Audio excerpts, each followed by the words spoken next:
প্রিয় শিক্ষার্থীবৃন্দ, আসসালামু আলাইকুম। আশা করি সবাই ভালো আছো। আমিও আছি আলহামদুলিল্লাহ। শাওন একাডেমির পক্ষ থেকে সবাইকে আন্তরিক শুভেচ্ছা এবং অভিনন্দন। আজ তোমাদের ক্লাস হবে জীববিজ্ঞান, অধ্যায় হচ্ছে 2, জীবকোষ ও টিস্যু। এই অধ্যায়টা পড়ার সময় তোমাদের দুইটা অংশে ভাগ করে নিতে হবে, একটা জীবকোষ আর একটা টিস্যু। আজ তোমাদের মাঝে আলোচনা হবে টিস্যু সম্পর্কে। তো দেখো যে এটা লেকচার হচ্ছে 2, তো টিস্যু সম্পর্কে। তাহলে টিস্যু কাকে বলে, টিস্যু সংজ্ঞা জানতে হবে। তো দেখো টিস্যু কাকে বলে, একই বা বিভিন্ন প্রকারের একগুচ্ছ কোষ একত্রিত হয়ে যদি একই কাজ করে এবং তাদের উৎপত্তি যদি একই হয় তখন তাদের টিস্যু বলে। তো দেখো যে তোমাদের যে টিস্যু সংজ্ঞাটা তোমরা খাতায় লিখে নিবা। তারপরে দেখো আছে যে টিস্যুটা কত প্রকার ও কি কি। টিস্যু 2 প্রকার, একটা ভাজক টিস্যু আর একটা স্থায়ী টিস্যু।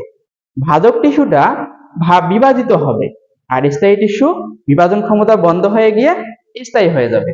তো দেখো টিস্যু 2 প্রকার, একটা ভাজক টিস্যু আর একটা স্থায়ী টিস্যু। তাহলে লিখে নিবা, লিখে নাও যে ভাজক টিস্যু বিভাজন ক্ষমতা সম্পন্ন টিস্যুকে ভাজক টিস্যু বলে। তারপর আসো স্থায়ী টিস্যু, যে টিস্যুর কোষগুলো বিভাজিত হয় না, মানে বিভাজন ক্ষমতা বন্ধ হয়ে যায়, তাদেরকে স্থায়ী টিস্যু বলে। টিস্যু কত প্রকার? স্থায়ী টিস্যু 3 প্রকার, একটা সরল টিস্যু, জটিল টিস্যু, নিঃস্রাবী টিস্যু অথবা ক্ষরণকারী টিস্যু। কারণ তোমাদের যদি কোনো প্রশ্নে আসে যে এমসিকিউ আসলো যে নিচের কোনটি তোমাদের বললো স্থায়ী টিস্যু, নিঃস্রাবী টিস্যু না দিয়ে ক্ষরণকারী টিস্যু দিতে পারে, তাহলে তোমরা যে কোনোটাই দেখ তোমরা দাগাইতে পারবে। তারপরে আসো তোমাদের যে সরল টিস্যুটা, যে সরল টিস্যু, এই সরল টিস্যু কাকে বলে? যে স্থায়ী টিস্যুর প্রতিটি কোষের আকার, আকৃতি, আয়তন একই, তাদের সরল টিস্যু বলে। তারপরে আসো সরল টিস্যু কত প্রকার ও কি কি। সরল টিস্যু 3 প্রকার। প্রথমে সরল টিস্যু সংজ্ঞা তো বলছি, লিখে নিবা। তারপরে দেখো যে সরল টিস্যু 3 ধরনের, একটা parenchyma, 2 number collenchyma, 3 number sclerenchyma. তো দেখো প্রথমেই তোমাদের প্যারেনকাইমা। তাহলে প্যারেনকাইমার ক্ষেত্রে কি করবা? প্রথমে তোমাদের যখন প্রশ্নে আসবে তখন তোমরা প্রথমটাই প্যারেনকাইমার চিত্রটা আগেই দিবা। চিত্র দেওয়ার পরে তোমরা বৈশিষ্ট্য বলো আর বর্ণনাই বলো সেটা লেখা শুরু করবা। তো দেখো যে প্রথমে চিত্র দিবা।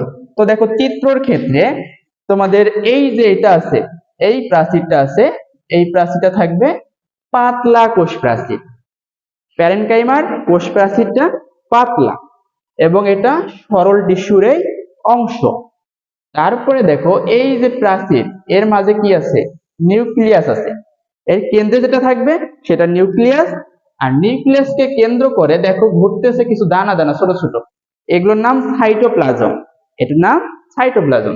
তারপরে দেখো যে এই যে প্রত্যেকটা কি আছে, প্রাচীর যুক্ত একটা করে কোষ আছে, এর মাঝে কিছু ফাঁকা অংশ আছে। এই ফাঁকা অংশগুলোর নাম, যে ফাঁকা অংশগুলোর নাম বলতে এর মাঝখানে যে ফাঁকা অংশটা আছে এটার নাম আন্তঃকোষীয় ফাঁক। অর্থাৎ প্যারেনকাইমার মধ্যে আন্তঃকোষীয় ফাঁক থাকে। তারপরে দেখো যে তোমরা প্রত্যেকটা বৃত্তের মাঝখানে যে ব্যাসার্ধটা আছে সবগুলো সমব্যাস, মানে মাঝখানে যে ব্যাসগুলো আছে সমবেশীয়। তাহলে এটা কি রকম থাকবে? এগুলো সবগুলো সমবেশীয় থাকবে। আর চিত্র শেষ হয়ে গেল, চিত্র নিচে অবশ্যই নাম দিবা। কারণ যদি নাম না দাও তাহলে কোন চিত্র আঁকছো বোঝাইতে যাবে না। আমি যদি একটা গরু আর্ট করি তাহলে গরুর নিচে অবশ্যই গরুর নাম দিব। যদি গরু না দেই তাহলে ওটা কি বলবো? যদি কুকুর বলে ফেলি তাহলে কি ওটার কোনো পার্থক্য থাকবে? অবশ্যই নাম দিবা, নাম দিলে বোঝা যাবে যে কোনটা চিত্র কোনটা। তারপরে দেখো যেটা বৈশিষ্ট্য লিখবা কেমন করে, কিভাবে বৈশিষ্ট্যগুলো লিখবা আমি তোমাদেরকে বলতেছি, তোমরা খাতায় লিখে নেবে। তো দেখো যে 1 নাম্বার বৈশিষ্ট্য কি লিখবা? যেটি যেহেতু সরল টিস্যুর এই অংশ, তাহলে 1 নাম্বার বৈশিষ্ট্য যেটি এক ধরনের সরল টিস্যু। তারপরে 2 নাম্বার বৈশিষ্ট্য আসো, যে এটির মধ্যে প্রোটোপ্লাজম অর্থাৎ সাইটোপ্লাজম আছে, প্রোটোপ্লাজম থাকায় এরা জীবিত। তাহলে 2 নম্বর বৈশিষ্ট্য, এটিতে প্রোটোপ্লাজম আছে এবং এরা জীবিত। 3 নম্বর বৈশিষ্ট্য আসো, এদের কোষ প্রাচীর পাতলা। 3 নম্বর বৈশিষ্ট্য, এদের কোষ প্রাচীর পাতলা, অর্থাৎ এরা পাতলা কোষ প্রাচীর। তারপরে আসো 4 নম্বর বৈশিষ্ট্য, এদের কোষ প্রাচীর গুলো সেলুলোজ দিয়ে তৈরি। এদের যে কোষ প্রাচীর গুলো আছে এগুলো সেলুলোজ দিয়ে তৈরি। 4 নম্বর বৈশিষ্ট্য গেল। 5 নম্বর বৈশিষ্ট্যে আসো, যে এদের আন্তঃকোষীয় ফাঁকা স্থান থাকে। এদের আন্তঃকোষীয় ফাঁকা স্থান থাকে। 6 নম্বর বৈশিষ্ট্য, যে উদ্ভিদের সব অংশে এদের পাওয়া যায়। উদ্ভিদের সব অংশে প্যারেনকাইমা পাওয়া যায়। তাহলে এখানে একটা পয়েন্ট করে রাখবা যে উদ্ভিদের সব অংশে কোন টিস্যুটা পাওয়া যায়, এমসিকিউ যদি আসে তাহলে উদ্ভিদের সব অংশে পাওয়া যায় প্যারেনকাইমা টিস্যু। তারপরে দেখো এদের টিস্যু কত প্রকার। এই টিস্যুটা 2 প্রকার, একটা স্ক্লেরেনকাইমা আর একটা এরেনকাইমা। একটা স্ক্লেরেনকাইমা, একটা এরেনকাইমা। এটা তোমাদের 7 নাম্বার বৈশিষ্ট্য। 8 নাম্বার বৈশিষ্ট্য কি দিবা, যে এটা তোমাদের কাজগুলো কি কি। এদের কাজ খাদ্য সঞ্চয় করা, খাদ্য প্রস্তুত করা, খাদ্য পরিবহন করা। তাহলে তোমাদের পরীক্ষায় এরকম একটা চিত্র দিল, দিয়ে বললো যে চিহ্নিত অংশটির বৈশিষ্ট্য অথবা বর্ণলেখ। তখন তোমরা কি করবা, তখন তোমরা চিত্র এঁকে ফেলবা, তারপর নামগুলো করে ফেলবা, তারপর চিত্র নাম দিবা, তারপর নিচে বৈশিষ্ট্য অথবা বর্ণনা লিখে শুরু করবা। তারপরে আসো যে কোলেনকাইমা। তাহলে কোলেনকাইমার মধ্যে, যে কোলেনকাইমা কাকে বলে, যে কোলেনকাইমা কাকে বলে সংজ্ঞাটা তোমাদের লিখতে হবে না, আগে চিত্র দিবা, তারপর তোমরা কি দিবা, চিত্র দেওয়ার পরে ওই আগেরটার মতো করেই বৈশিষ্ট্য বর্ণনা। তাহলে চিত্র আঁকার পরে আগের প্রাচীরটা ছিল, অর্থাৎ প্যারেনকাইমা প্রাচীর ছিল পাতলা কোষ প্রাচীর, আর এটার কোষ প্রাচীরটা পুরু, অর্থাৎ একটু ভারী। কোষ প্রাচীরটা একটু ভারী থাকবে, অর্থাৎ এটা পুরু কোষ প্রাচীর। তারপরে দেখো যে এটার মাঝেও নিউক্লিয়াস আছে। তাহলে এটা পার্থক্যটা একটাই, কিরকম আসলে একটা, যে এটার কোষ প্রাচীর তোমরা এমন ভাবে আমি বলতেছি যাতে তোমাদের পার্থক্য হয়ে যায়। তাহলে এটা কোষ প্রাচীর পাতলা, এটা কোষ প্রাচীর পুরু। তারপর এটার মাঝেও নিউক্লিয়াস আছে, এটার মাঝেও নিউক্লিয়াস আছে। এটার মাঝেও সাইটোপ্লাজম আছে, এটার মাঝেও সাইটোপ্লাজম আছে। তারপরে দেখো পার্থক্য কোনটা, এটার মাঝে আন্তঃকোষীয় ফাঁকা স্থান আছে আর এটার মাঝে কোনো আন্তঃকোষীয় ফাঁকা স্থান নাই। তারপরে চিত্র এঁকে ফেললাম, চিত্র নিচে নাম দিলাম। এখন কি করবা, এখন বৈশিষ্ট্য লিখবা। 1 নম্বর বৈশিষ্ট্য সেম, যেটি এক ধরনের সরল টিস্যু। তারপরে 2 নম্বর বৈশিষ্ট্য কি দিবা, যে এই কোষে প্রোটোপ্লাজম, এটার মধ্যে প্রোটোপ্লাজম থাকে। প্রোটোপ্লাজম কি থাকে, প্রোটোপ্লাজম থাকে, এবং যেহেতু প্রোটোপ্লাজম থাকে সেহেতু এরা জীবিত। প্রোটোপ্লাজম থাকে এবং জীবিত। 1 নাম্বার এটি একটি সরল টিস্যু, 2 নাম্বার এটিতে প্রোটোপ্লাজম থাকে এবং এরা জীবিত। তারপরে আসো যে এদের কোষ প্রাচীরটা কি দিয়ে তৈরি, সেলুলোজ ও পেকটিন দিয়ে তৈরি, আর এটা ছিল সেলুলোজ দিয়ে তৈরি, আর এটার ক্ষেত্রে সেলুলোজ ও পেকটিন দিয়ে তৈরি।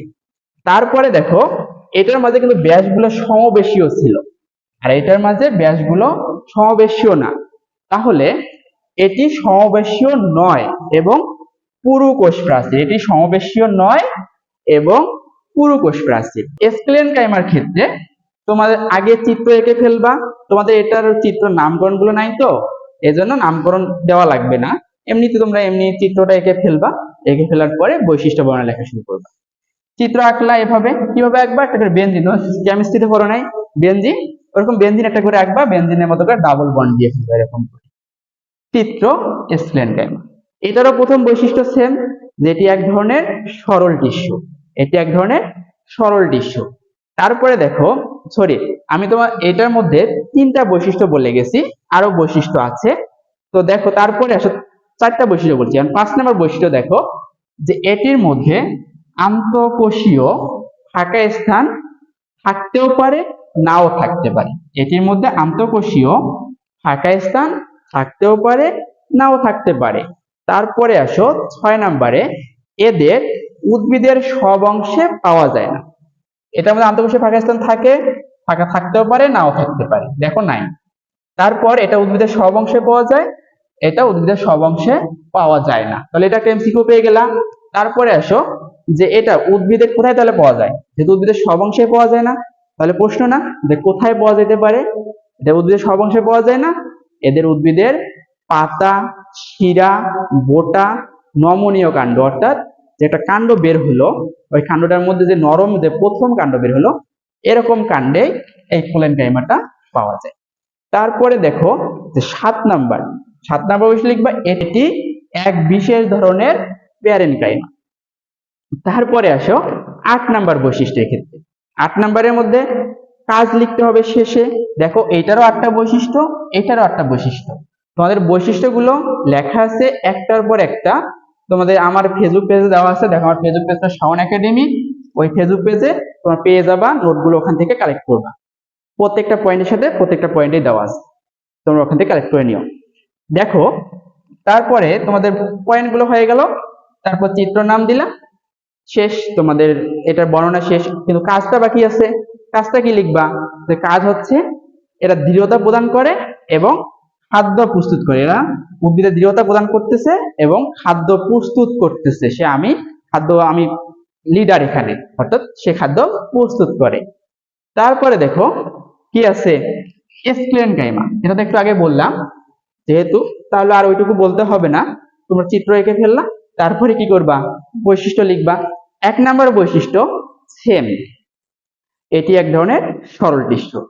তারপরে 2 নাম্বার বৈশিষ্ট্য, এটির মধ্যে দেখো কোনো কিছুই নেই, প্রোটোপ্লাজমও নাই, নিউক্লিয়াসও নাই, কিছুই নেই, এ একদম হাত ফাঁকা, যে আমার কিছুই নেই, এ গরিব, তাই গরিব বলি না, গরিব।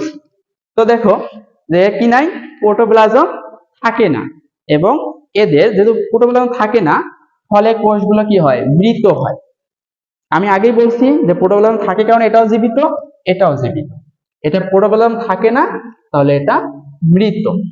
তারপরে দেখো যে এটার ক্ষেত্রে তোমাদের কি করবা, দেওয়ার পরে তোমার এটা লেখলা যে এটা কি থাকবে, সরল টিস্যু, এটি এক ধরনের।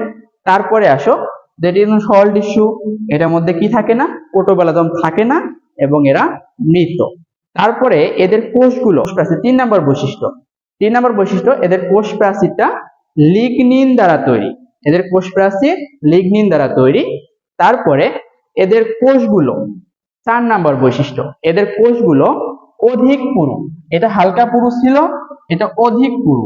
4 নাম্বার বৈশিষ্ট্য কি, এদের কোষগুলো অধিক পুরু।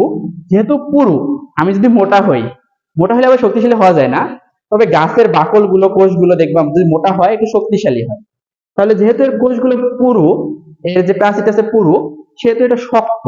তারপরে এদের আন্তঃকোষীয় ফাঁকা স্থান থাকে না। দেখো এর মধ্যে কোনো ফাঁকা স্থান নেই, এটা থাকতেও পারে নাও থাকতে পারে, এটার মাঝে কোনো আন্তঃকোষীয় ফাঁকা স্থান নাই।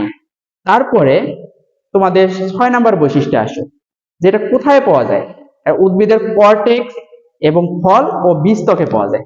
উদ্ভিদের কর্টেক্স, ফল এবং বীজত্বকে পাওয়া যায়। কর্টেক্সটা কি, তোমাদের প্রশ্ন থাকতে পারে যে কর্টেক্সটা কোথায়। আমরা যে গাছ দেখি না, গাছের যে বাকলগুলো আছে, ওই বাকলগুলো হচ্ছে কর্টেক্স। গাছের যে চামড়াগুলোকে আমরা বাকল বলি, ওই বাকলটাই কর্টেক্স। তাহলে কর্টেক্স ও ফল, বীজত্বকে এদের পাওয়া যায়। তারপরে দেখো 7 নাম্বার বৈশিষ্ট্য ক্ষেত্রে, যে এই টিস্যু কোষগুলো কয় ধরনের, এটাতেও 2 ধরনের ছিল, প্যারেনকাইমাতেও, এটাতে কোনো প্রকারভেদ নাই। আর এই টিস্যু কোষগুলো 2 প্রকার, একটা ফাইবার আর একটা হচ্ছে স্ক্লেরাইড। তারপরে আসো যাদের কাজ কি লিখবা, এদের কাজগুলো হচ্ছে দৃঢ়তা প্রদান করা, তারপরে পানি এবং খনিজ লবণটা পরিবহন করে। তাহলে তোমাদের মোটামুটি বৈশিষ্ট্যগুলো শেষ। তারপরেও তোমরা যদি বৈশিষ্ট্যগুলো লিখে নিতে না পেরে থাকো, তোমরা কি করবা, আমার যে ফেসবুক পেজ দেওয়া আছে শাওন একাডেমি, ওখানে তোমাদের সবগুলো নোট আকারে দেওয়া আছে, তোমরা কালেক্ট করে নিও। এবং তোমাদের যে পরীক্ষা সামনে আসছে, তোমরা যারা এসএসসি 25 ব্যাচের পরীক্ষার্থী, তারা এই প্রশ্নগুলো পড়লে তোমাদের হেল্পফুল হবা, কারণ তোমাদের পরীক্ষায় এই প্রশ্নগুলোই বেশিরভাগ আসে টিস্যু থেকে। তো আশা করি সবাই ক্লাসটা আল্লাহ হাফেজ।